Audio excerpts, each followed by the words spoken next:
Exercise 7.1 question number 1 sin 2x। Anti derivative हमें चाहिए sin 2x का, तो हम निकालेंगे सबसे पहले डेरिवेटिव ऑफ cos 2x, जो कि होता है minus sin 2x into 2x का डेरिवेटिव 2, तो हम लिख सकते हैं minus 2 sin 2x। So the derivative of cos 2x is this. तो हमें क्या चाहिए? Anti derivative. तो हम डायरेक्टली बोल सकते हैं कि minus 2 sin x sin 2x dx का जो इंटीग्रल होगा वो cos 2x होगा। तो हमें तो सिर्फ sin 2x का चाहिए, तो हम माइनस 2 को वहाँ पे डिवाइड कर देंगे, cos 2x, ये हमारा आंसर हो जाएगा। Question number 2 cos 3x। हमें cos 3x का एंटी डेरिवेटिव चाहिए, तो स्टेप 1 हम करेंगे sin 3x का डेरिवेटिव, ये होगा cos 3x इंटू 3, क्योंकि हमने 3x का भी डेरिवेटिव लिया है चेन रूल से। तो हमारे पास आ गया 3 cos 3x, sin 3x का डेरिवेटिव 3 cos 3x। तो हम ये कह सकते हैं कि 3 cos 3x का जब हम इंटीग्रल लेने जाएंगे या एंटी डेरिवेटिव लेने जाएंगे तो वो sin 3x हो जाएगा। तो cos 3x का जब हम इंटीग्रल या एंटी डेरिवेटिव लेंगे तो 1/3 sin 3x हो जाएगा। तो ये हमारा आंसर है। क्वेश्चन नंबर 3, हमें चाहिए anti derivative of e to the power 2x। तो इसमें हम करेंगे सबसे पहले डेरिवेटिव लेते हैं e to the power 2x का, जो कि हमारे पास हो जाएगा 2 into e to the power 2x। Chain rule लगाते ही हमें ये मिल जाएगा। तो ये है हमारे पास डेरिवेटिव। तो 2 e to the power 2x का जो एंटी डेरिवेटिव होगा या इंटीग्रल होगा वो e to the power 2x होगा। हमें e to the power 2x का ही एंटी डेरिवेटिव चाहिए, तो हम क्या करेंगे 2 से डिवाइड कर देंगे, तो e to the power 2x over 2, ये हमारा एंटी डेरिवेटिव हो जाएगा। हमें चाहिए इसका एंटी डेरिवेटिव, तो हम क्या करेंगे सबसे पहले डेरिवेटिव लेते हैं ax प्लस बी का क्यूब। इसका डेरिवेटिव क्या होगा 3 into ax plus B to the power 2 into derivative of this is a, so I can write it as 3a ax plus b का स्क्वायर। तो ये हमारे पास आया डेरिवेटिव। तो इसका जब हम एंटी डेरिवेटिव लेने जाएंगे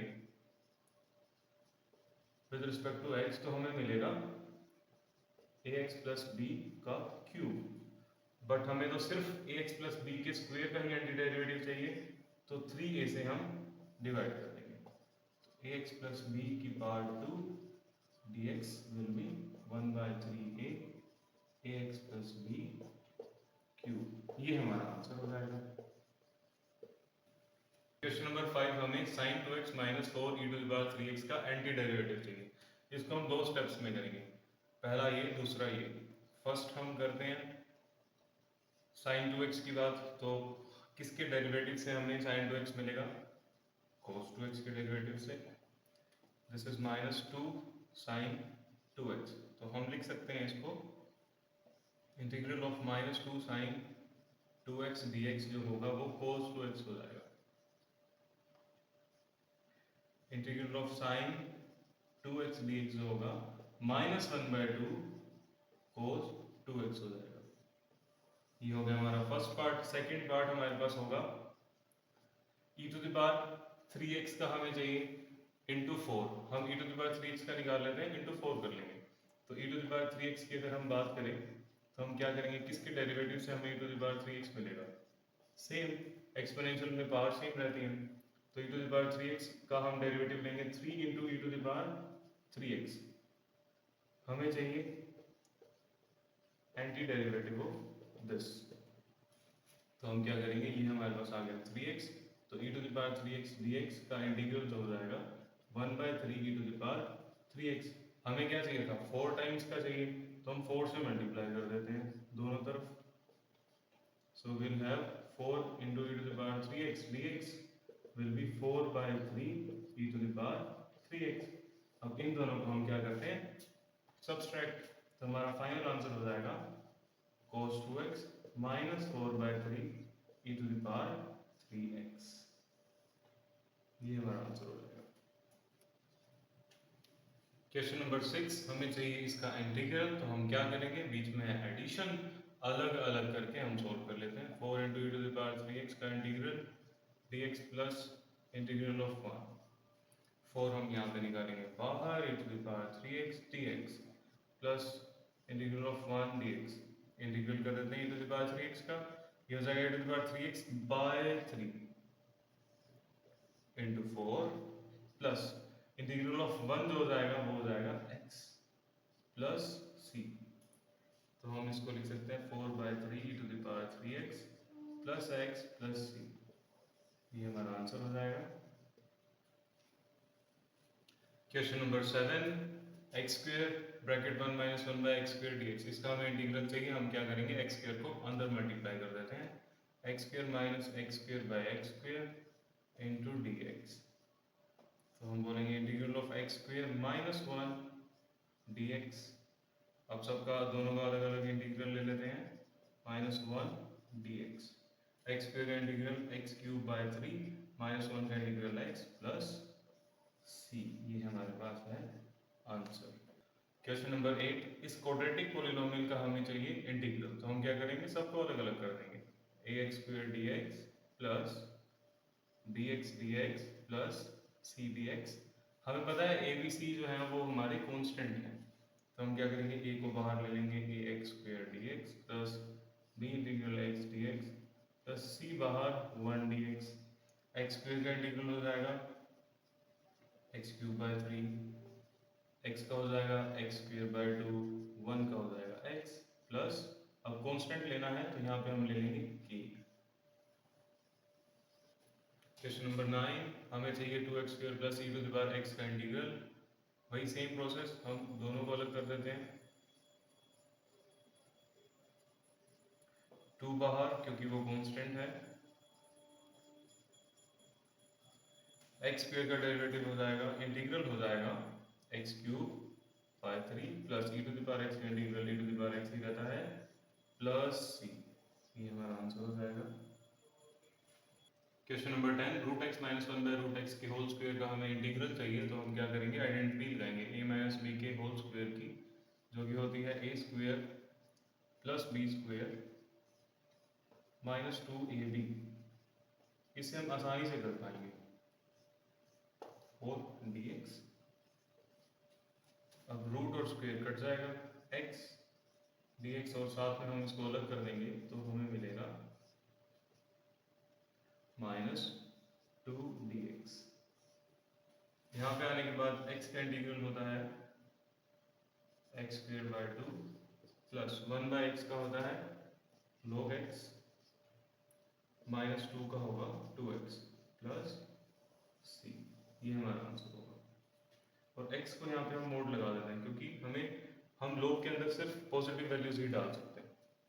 सो क्वेश्चन नंबर 11, हमारे पास है ऊपर क्यूबिक पॉलिनोमियल, नीचे एक्स स्क्वेयर, तो हम क्या करेंगे, सबको अलग अलग कर देंगे, फिर तो सिंपल सी चीज़ जो हम अभी तक करते हुए आ रहे हैं, dx। अब इसको सिंप्लीफाई कर लेते हैं, फर्स्ट हो जाएगा हमारा x, सेकेंड हो जाएगा हमारा ओनली 5, और इसको हम लिख सकते हैं X to the power minus 2। अब इसके बाद इनका हम इंटीग्रल ले लेते हैं, x का क्या होगा, एक्स स्क्वेयर बाय 2 प्लस 5 का 5x माइनस, इसमें क्या होगा, एक पावर ऐड करके उसी से डिवाइड कर देंगे, तो माइनस 1 हो जाएगी बाय माइनस 1 प्लस c। थोड़ा सा सिंप्लीफाई कर लेते हैं इसको, X square plus 2 5x plus 4 by x plus c, हमने पावर को वापस से इसको नीचे कर दिया, क्योंकि नेगेटिव पावर थी तो हम उसको नीचे भी लिख सकते हैं, तो ये हमारा फाइनल आंसर हो जाएगा। तो question number 12, X cube plus 3x plus 4 whole divided by root X, तो हम इसमें क्या करेंगे, वही सेम चीज़, सबको अलग अलग कर देते हैं, डिनोमिनेटर को सब में डिस्ट्रीब्यूट कर देते हैं, रूट एक्स डी एक्स। अब रूट का मतलब होता है पावर 1/2, अब ये डिवाइड हो रही है तो डिवाइड के टाइम पे माइनस हो जाती है पावर, और यहाँ पे हम लिखेंगे 2x to the power 1 minus 1/2, और यहाँ पे हम लिख सकते हैं 4 की पावर माइनस 1/2 dx। तो ये स्टेप होने के बाद हम आसानी से इसका इंटीग्रल निकाल सकते हैं। ये फ्रैक्शन है, 3 में से आधा गया तो हम 5/2 लिख सकते हैं फ्रैक्शन में, और इसको हम लिख सकते हैं x की पावर 1/2 प्लस 4x की पावर माइनस 1/2। नेक्स्ट अगला स्टेप जो होगा हमारा, सीधा इंटीग्रल ले लेते हैं, एक्स टू द पावर 5/2, एक पावर ऐड कर देंगे 5/2 plus 1 whole divided by 5/2 plus 1 plus 3 times x to the power 1/2 plus 1 1/2 plus 1 plus 4 x to the power minus 1/2 plus 1 over minus 1/2 plus 1 plus c। बस इसको simplify करते ही हमारे पास answer आ जाएगा। तो हम लिख सकते हैं x to the power 7/2 over 7/2 plus 3 into x to the power 3/2 over 3/2 plus 4x to the power 1/2 over 1/2 plus c। अब थोड़ा सा और सिंप्लीफाई करते ही हमें आंसर मिल जाएगा। इसको लिख सकते हैं हम 2/7 x to the power 7/2 plus 3 से 3 कट जाएगा 2 बच जाएगा x की power 3/2 plus 8x to the power 1/2 plus c। इसके बाद ये हमारा जो है answer, final answer. Question number 13, x³ minus x² plus x minus 1 over x minus 1। तो इसमें हम क्या करते हैं, फैक्टर्स बना लेते हैं। पहली दोनों टर्म्स में से x² कॉमन ले लेते हैं, x minus 1 आ जाएगा। बाकी दोनों में से 1 ही कॉमन आ सकता है और x minus 1 हमारे पास डिनोमिनेटर में है ही। इसके बाद हम क्या करेंगे, x minus 1 न्यूमरेटर से कॉमन ले लेते हैं, तो ये हमारे पास आ जाएगा x² plus 1 over x minus 1। बस इसके बाद तो हमने ये फैक्टर काटना है और उसके बाद हमारा जो सिंप्लीफाइड फॉर्म हो जाएगी इस क्वेश्चन की, x² plus 1 हो जाएगी। x² का इंटीग्रल होता है x³/3 प्लस 1 का इंटीग्रल होता है x प्लस c। ये हमारा आंसर हो जाएगा। Question number 14, 1 minus x into root x। इसमें क्या करेंगे, डिस्ट्रीब्यूट कर देंगे रूट x को दोनों टर्म्स में, और हम क्या लिख सकते हैं इसको x to the power 1/2 minus ये 1 है, ये हाफ है, ये 1/1 plus 1/2 dx integral x to the power 1/2 minus x to the power 3/2 dx। अब इसका इंटीग्रल ले लेते हैं, पावर करेंगे ऐड 1/2 में 1 और उसी से ही डिवाइड कर देंगे, minus x to the power 3/2 plus 1 और 3/2 प्लस 1 प्लस c। बस इसको थोड़ा सा सिंप्लीफाई कर लेते हैं, x to the power 3/2 2/3 minus x to the power 5/2 2/5 plus ये हमारा आंसर हो जाएगा।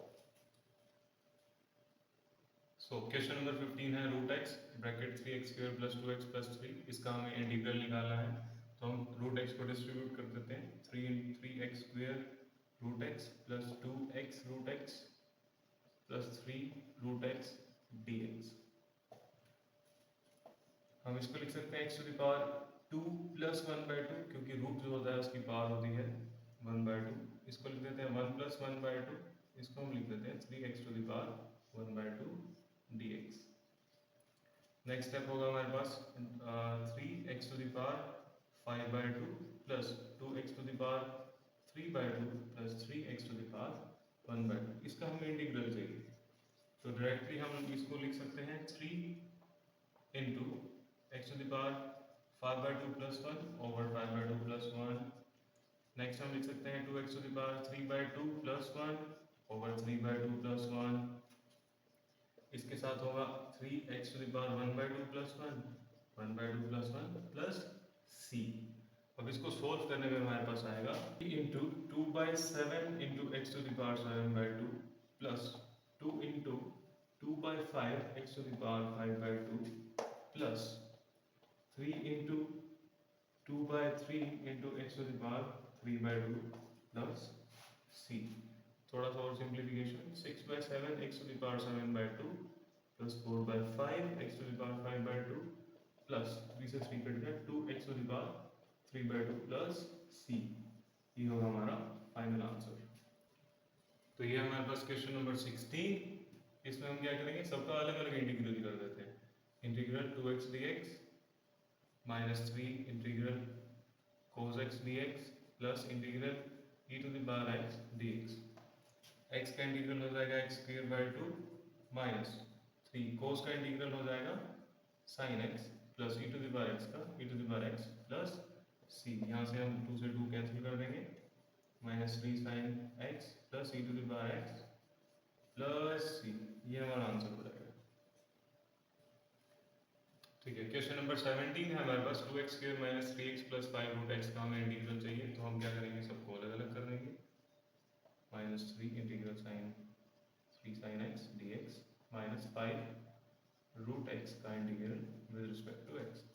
तो इसमें हम क्या करेंगे, 2 बाहर, x² का होता है x³ 3 माइनस 3 बाहर, साइन का होता है माइनस कोस x माइनस 5 बाहर, रूट x का क्या होगा, इसको हम एक स्टेप और लगाते हैं इसको करने के लिए, x⁴ है dx।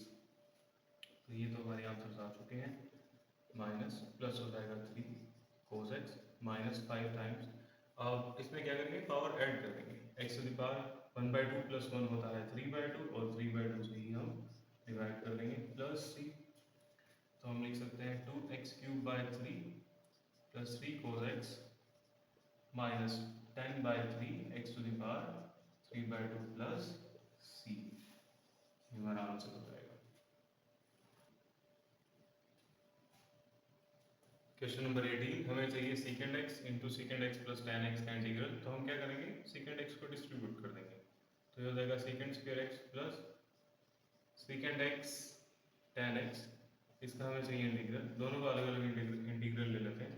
sec² x का इंटीग्रल होता है tan x, क्योंकि tan x का डेरिवेटिव sec² x होता है, और secant x tan x होता है secant x का प्लस c। ये हमारा आंसर हो जाएगा। तो क्वेश्चन नंबर 19 है हमारे पास sec² x over cosec² x। तो हम क्या करते हैं, इसको साइन और कोस में चेंज कर देते हैं। इसको हम लिख सकते हैं cos x का स्क्वायर 1/cos x, और इसको हम लिख सकते हैं 1/sin x का स्क्वायर। तो बस इसको हम 1 इसके साथ मल्टीप्लाई हो जाएगा, साइन ऊपर चला जाएगा। तो sin x over cos x का स्क्वायर, ये तो होता है हमारे पास, क्या होता है, tan स्क्वायर x का इंटीग्रल।